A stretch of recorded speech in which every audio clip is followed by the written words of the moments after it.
Gentleman from Arizona is recognized. Thank you, sir. Director, have you ever been a cop? Excuse me? Have you ever been a cop? I have not been a police officer. I was a prosecutor. Yeah, so you don't have decades of law enforcement experience, but you said you worked with law enforcement, right? That's fair to say, right? I was a prosecutor for over 20 years in 5 different offices. You worked with law enforcement. You aren't law enforcement. So is it common for ATF to turn off the power to a location prior to executing a search warrant? Is it common for us to do that? Yeah. I do not believe it is a common thing that we do. You're the director. You either know it is common or you don't know whether it's common. I thought I answered the question. I'm sorry. Is it common? My understanding is it's not common, and I want to be very careful to say I'm not commenting on any case because I'm not sure until the facts come in. Did I ask you about a specific case, sir? I did not, did I? I asked you about policy. You just said it's not common. Next, does the ATF use RF frequency jamming technology to prevent the internet and cell phones from working? Sir, I'm sorry. Does the ATF use RF frequency jamming technology to prevent the internet and cell phones from working during the execution of a search warrant?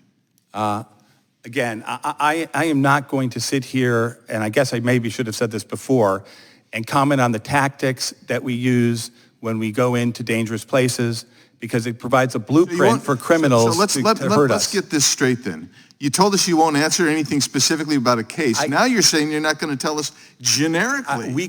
Maybe we can contact your staff in private setting and have a conversation instead of broadcasting for all the criminals. Does the ATF use dynamic entry as their means for entry during the execution of a search warrant? Does the ATF still use dynamic entry as their means for entry during the execution of a search warrant? Again, I don't think it's appropriate.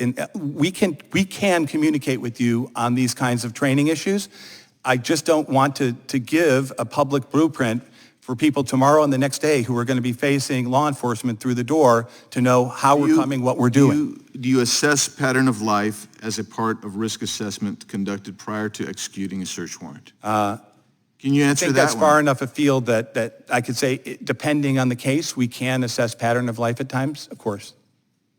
Depends on the case, right? Some cases it's appropriate, some cases it's not. These are I don't do this, right? The career law enforcement people, as you pointed out, do this with decades of experience. I don't armchair quarterback them either. But here's the deal. You're the director, and I would expect that you would know what the policy is.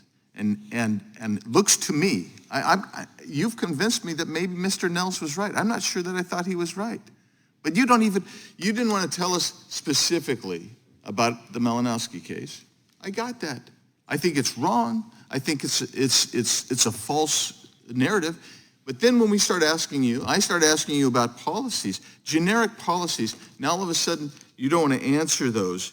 So when you coordinate with local law enforcement you do coordinate with local law enforcement prior to the execution of a search warrant? In most cases, yes. Certainly, most of our cases we're doing shoulder to shoulder with law enforcement. So these are yes or no questions. Thank you for answering yes. Is it the ATF's practice to instruct law enforcement partners to turn off their body cameras when participating in search warrants with ATF? ATF's written policies that are in our MOUs is that if a local law enforcement agency has a body-worn camera policy and we're going on one of these short-term operations, they are entitled to follow their own policy if they wish. That is in black and white.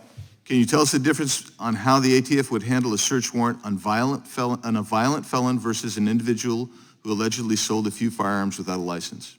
Is there a distinction in your mind? Is that in ATF's approach? In every case, we do risk assessment, and it's dependent upon all the facts and circumstances of any particular matter.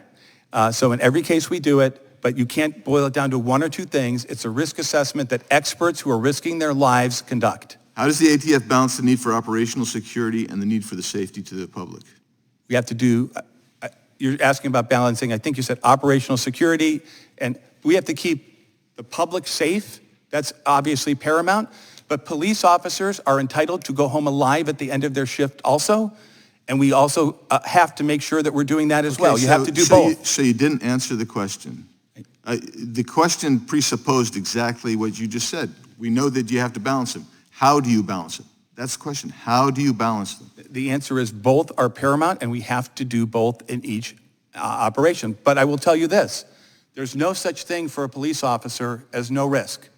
They sign up, we sign up, the agents sign up to risk their lives. And they often go into very dangerous situations in order to do that, so there's no way to mitigate all of their risk, sometimes very dangerous risk from any operation. And we understand that, we appreciate that. Now, I have to say that you didn't answer Mr. Massey's, our letters to you. I'm hoping that you said you're going to give us additional responses to the questions I've asked you today. I would anticipate that you'd give more fulsome answers than you gave us regarding the pipe bombing issue.